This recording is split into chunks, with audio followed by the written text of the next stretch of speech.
আমি প্রতি বছর শুধু শাবানের রাত্রিতে আমি কদর রাত্রি খুঁজি, কিন্তু আপনি বলছেন এটা পূজা করার মতন।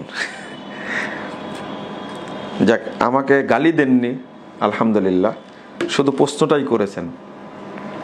এখানে এটাই শেষ করব আমি প্রশ্নের উত্তর দিয়ে, যে আমি আমার বক্তব্যে বলেছি কদরের রাত্রির কথা বলে গেছেন মুহাম্মদ রাসূলুল্লাহ সাল্লাল্লাহু আলাইহি ওয়াসাল্লাম 5টি রাত্রি, 5 রাত্রিতে কদর তালাশ করতে বলেছেন।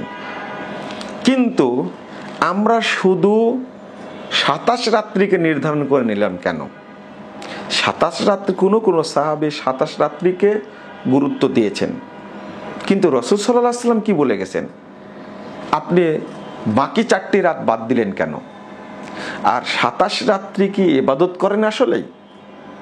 27 রাত্রিতে, এই যে আগামী রাত্রিটা আমাদের দেশে 27 রাত্রিতে আসতেছে, এই 27 রাত্রিতে অধিকাংশ মানুষ ইবাদত করার জন্য যাবে কোথায়?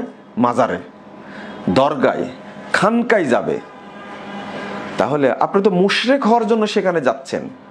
মাজারে কি ইবাদত চলে? কবরস্থানে কি ইবাদত চলে? দরগায় কি ইবাদত চলে? আপনি সেখানে ইবাদত করার জন্য শুধু যাচ্ছেন, সেখানে পীরকে খুশি করার জন্য লাখ লাখ কোটি কোটি টাকা সেখানে আপনি দিয়ে আসছেন। 27 রাত্রি উদযাপনের পরে পরে মাজারে টাকা গুনার পরে দেখছে 3 কোটি টাকা। আমি কেন বলেছি পূজাকার কথা? যারা হিন্দুরা পূজা করে, সেখানে পূজার, দুর্গা পূজার 1 সপ্তাহ পরে গিয়ে দেখবেন তো তাদের মণ্ডপে কয় টাকা জমা হয়েছে।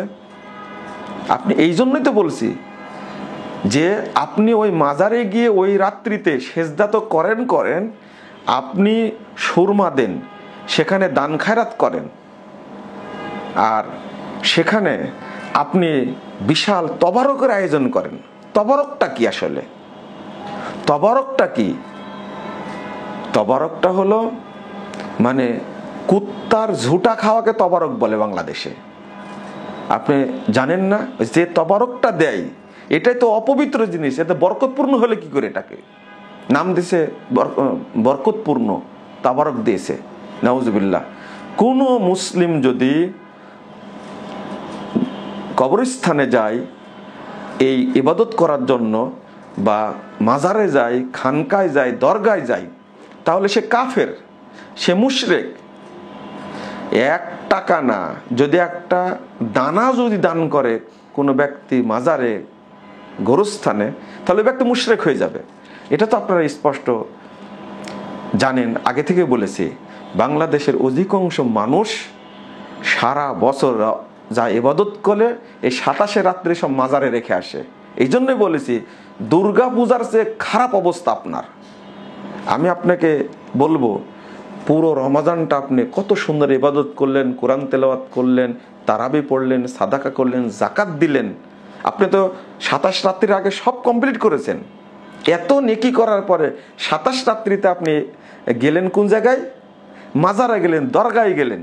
আপনার সব বাতিল হয়ে গেল, সব আমল শেষ। আপনি এখন নিঃস্ব এবং আপনি মুশরিক হয়ে গেছেন, আপনি এখন কাফের হয়ে গেছেন। নাউজুবিল্লাহ। আল্লাহ যেন এই ফিতনা থেকে আমাদেরকে হেফাজত করেন।